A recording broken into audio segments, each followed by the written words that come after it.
नमस्कार, मी राहुल कुलकर्णी. मी जर तुम्हाला असं म्हणालो, की राज्याचा निवडणूक आयोग हा ना स्वतंत्र आहे, ना स्वायत्त आहे.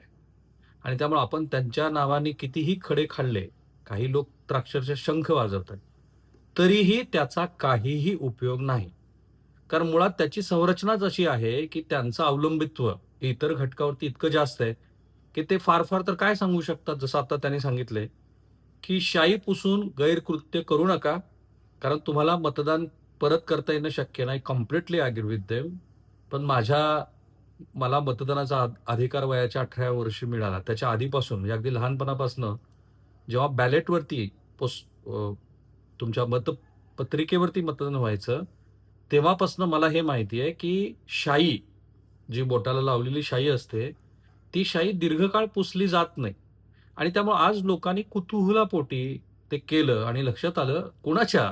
सामान्य माणूस जाऊ द्या, मुंबई म्युनिसिपल कॉर्पोरेशनचे जे कमिशनर आहेत भूषण गगराणी, त्यांनीच हे दाखवलं महाराष्ट्राला, की हाताच्या बोटाची शाई पुसली जाते आहे.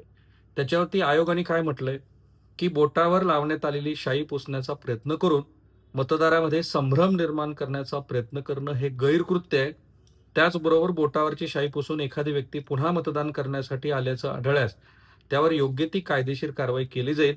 बोटावरची शाई पुसून कोणीही गैरकृत्य करण्याचा प्रयत्न केला, तरी संबंधित मतदाराला पुन्हा मतदान करता येणार नाही. त्याबाबतची दक्षता यापूर्वीच घेण्यात आलेली आहे आणि मग त्यांनी एक माहिती दिली आहे. मतदाराच्या बोटाला शाई लावण्याकरिता मार्कर पेनच्या वापराबाबत राज्य निवडणूक आयोगानं 19 नोव्हेंबर 2011 आणि 28 नोव्हेंबर 2011 रोजीच आदेश निर्गमित केलेले आहेत. तेव्हापासून स्थानिक स्वराज्य संस्थांच्या निवडणुकामध्ये मतदाराच्या बोटाला शाई लावण्यासाठी मार्कर पेनचा वापर केला जातो. या आदेशानुसार मतदाराच्या बोटावर ठळकपणे उमटेल अशा पद्धतीनं मार्कर पेननं शाई लावली जाते. तसंच नखावर आणि नखाच्या वरच्या बाजूला त्वचेवर 3-4 वेळेला घासून शाई लावावी अशा सूचना यापूर्वीच देण्यात आलेल्या आहेत आणि त्या मार्कर पेनवरती सुद्धा नमूद केलेलं आहे. त्यामुळे शाई पुसण्याचा प्रयत्न करण्याचं गैरकृत्य करू नये, असं आता आव्हान त्यांनी केलंय. खरं तर गोम इथंच आहे. मी जे म्हणालो, एक तर तो स्वायत्त का नाहीये, तर देश पातळीवरच्या निवडणूक आयोगाच्या प्रमुखाची नियुक्तीच मुळात कारण पूर्वी टी-एन शेषन होते, तेव्हा एकच निवडणूक आयुक्त होते. नंतर ते 3 झाले आणि आता तिघांची पण म्हणजे मुख्य आणि 2 उपमुख्य. तर ह्या तिघांची पण नियुक्ती खास करून मुख्य निवडणूक आयुक्तांची नियुक्ती हे केंद्र सरकारच्या सल्ल्याने होते. त्यामुळे तिथेच स्वायत्ता संपलेली आहे त्यांची. स्वातंत्र्य का नाहीये? देश पातळीपासून ते राज्य पातळीपर्यंत निवडणूक आयोगाकडं आजही स्वतःची कोणतीही यंत्रणा नाही. जे ब्लंडर आहे ना, ते ब्लंडर तिथे आहे. तुम्ही महसूलची यंत्रणा वापरतात, हेच ते लोक आहेत, की जे रोज उठून राज्यकर्ते, स्थानिक नगरसेवकापासून ते मुख्यमंत्र्यापर्यंत त्यांचा रोज कुठे ना कुठेतरी संबंध येत असतो. त्यामुळं त्यांची इच्छा असो किंवा त्यांची इच्छा नसो, त्यांना राज्यकर्ते ज्या दिशेला डिरेक्शन देतील त्याच दिशेला झुकावं लागतं. त्यामुळं पहिली चूक ही आहे, की ह्या देशाला स्वातंत्र्य मिळाल्यानंतर, स्वातंत्र्याच्या एवढ्या वर्षानंतर सुद्धा आपण निवडणूक आयोगासाठी स्वतंत्र यंत्रणा निर्माण करू शकलो नाही. त्यांचं अवलंबित्व हे जिल्हाधिकाऱ्यापासून ते ग्रामसेवक, शिक्षक, तलाठ्यापर्यंत आहे आणि ते त्यांच्या कामाच्या व्यापात निवडणूक आयोगाचं काम करत असल्यामुळं म्हणजे आता खास करून बघा, राज्य निवडणूक आयोगाची निर्मिती 1991 साली झाली. स्थानिक स्वराज्य संस्थांचं काम त्यांच्याकडे दिलं. मुख्यत्वे त्यांचं कामच हे आहे, की स्थानिक स्वराज्य संस्थांच्या निवडणुका घ्यायच्या. ना ते मतदार यादी दुरुस्त करू शकतात, ना त्यांच्याकडे स्वतःची यंत्रणा आहे, ना ते कुणाला आदेशित करू शकतात. त्यामुळं काय केलंय, आम्ही निवडणूक घेतली. याच्या पुढे ते जाऊ शकत नाहीत. पण आज काय झालं बघा, आज खरं म्हणजे निवडणूक आयोगाच्या विश्वासार्हतेवरती पुन्हा एकदा प्रश्नचिन्ह लागलं आणि व्ही-व्ही-पॅट अभावी मत कुणाला जाते कळायला मार्ग नाही. मतदान करा, बाहेर या, शाई पुसा, पुन्हा मत द्या, हा विकास आहे असं श्री राज ठाकरे म्हणाले. त्याचं पण कारण आहे, की आज सकाळपासूनच या संदर्भातल्या बातम्या यायला सुरुवात झाली, की अ, की वेगवेगळ्या ठिकाणी मतदान करून बाहेर आल्यानंतर अ, बोटावरची शाई पुसली जाते. कुणी केलं? तर मुंबईसह राज्यातल्या 29 महानगरपालिकेत आज सुरू असलेल्या मतदान प्रक्रियेदरम्यान एक अत्यंत धक्कादायक आणि गंभीर प्रकार लक्षात आला, की अ, न्यू भूषण गगराणी यांनी या संदर्भामध्ये एक ट्विट केलं आणि त्यांनी दाखवलं, की असं होऊ शकतं आणि होतं आहे. मुंबईच्या आयुक्तांनीच हे कबूल केल्यामुळं इतरांच्या बोलण्याला तसा काही फारसा अर्थ राहिला नाही. मग देवेंद्र फडणवीसांना हा प्रश्न नागपूरला विचारला गेला, तेव्हा ते म्हणाले, "हे आमचं कामच नाही. निवडणूक आयोगाचं ते काम आहे निवडणुका घेणं." आणि ते ते म्हणतात ते बरोबर आहे, पण निवडणूक आयोग स्वतंत्र नाही ना, तो स्वायत्त आहे.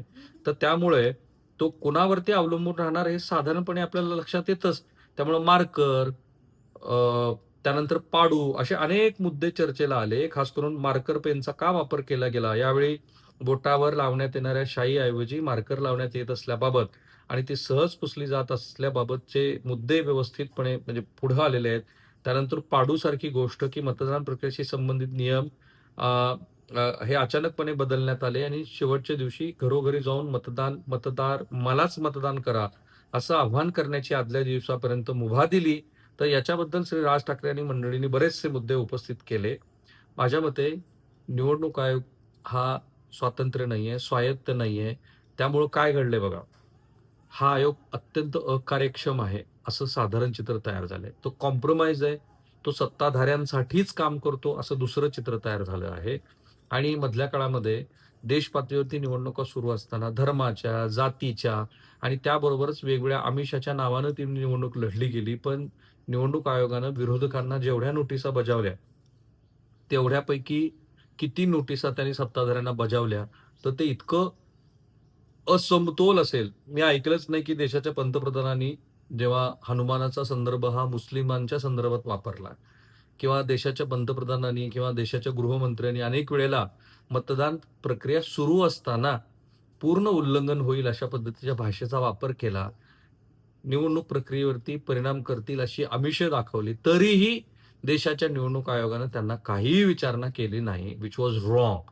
आणि त्यामुळे आता बोटावरची शाई पुसली जाणं, व्ही-व्ही-पॅट नसणं, ऐनवेळी पाडूचा वापर, दुबार मतदार यादी, एकाच उमेदवाराचे 2 ठिकाणी वेगळ्या पक्षाकडून निवडणूक लढवणं, मतदारांना केंद्रच न सापडणं, ईव्हीएम मशीन बंद पडणं, त्यात बिघाड होणं, पैशांच्या वाटपाच्या खुल्या मुभा आणि अशा अनेक गोष्टींमुळं निवडणूक आयोग हा खरं तर खूप, खूप, खूप बदनाम झाला आहे. त्यांनी स्वतःचं आत्मपरीक्षण करावंच.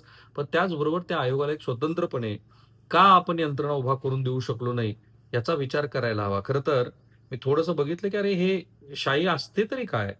याच्यामध्ये सिल्व्हर नायट्रेटचा वापर करतात. सिल्व्हर नायट्रेट त्वचेला लावताच त्वचेतील प्रोटीन आणि बॅक्टेरियल घटकाशी त्याची प्रतिक्रिया होते.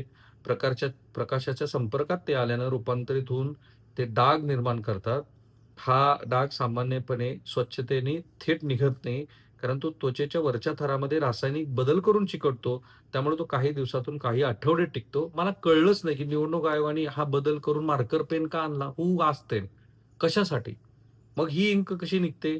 तर साधारणपणे काही रासायनिक एजंट्स आहेत, काही रासायनिक द्रव्य जसं सोडियम थायसोनाइट जे सिल्व्हर आयनचे सल्फर सोल्युबल रूप तयार करतात किंवा क्लोरीन, हायड्रोजन पेरॉक्साईड हे घटक जे आहेत ते सिल्व्हरचे हे डाग कमी करू शकतात. या पद्धतीनं काही वेळेला हे डाग निघतात. घर्षण, स्क्रबिंग, क्लीनिंग, अनेक वेळेला तीव्र घर्षण, आसोटोन, नायलॉन पॅड्स किंवा ब्रशचा वापर करून डाग हलक्या वेळात कमी केले जातात, परंतु नेहमीच यशस्वी होतील असं नाही.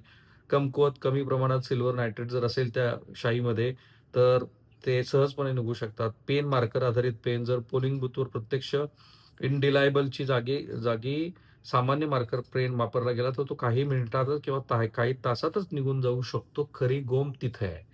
जे मार्कर पेन वापरलेले आहेत, ते इनडिलायबल आहेत की नाही, की सहजपणे पुसल्या जाणाऱ्या पेनच्या आहेत. मग त्याचं टेंडर कोणी दिलं? त्या टेंडर प्रक्रियेत कितीचे कॉल आले? कोण त्याच्यामध्ये होतं? असं सगळं त्याच्याशी जोडलं गेलंय. पण माझा मुद्दा व्यापक आहे. जोपर्यंत निवडणूक आयोग हा स्वतंत्रपणे, स्वायत्तपणे काम करणार नाही, तोपर्यंत अशा गोष्टी त्याच्या भोवती जोडल्या जातील आणि दुर्दैव हे आहे, की याच्यातनं ज्या लोकांना या सगळ्या प्रक्रियेमध्ये फारसा रस नाहीये, ज्यांना असं वाटतं, की आपला मतदानाचा अधिकार बजावावा आणि आपल्याला वाटतं त्या पक्षाला मतदान करावं, त्यांचा ह्या प्रक्रियेवरचा विश्वास उडत चाललाय. ते घातक आहे. कारण आज पुण्यातली आकडेवारी बघितली, तर ती 11:30 वाजेपर्यंत केवळ 14% आहे. एवढ्या मोठ्या महानगरासाठी कोण म्हणतं हे 80 लाखाचं महानगर आहे. ऑफिशियली ती 39 लाखाची आकडेवारी आहे. पण हे फार घातक आहे. एवढे कमी मतदानाची आकडेवारी दिसणं. थांबूया.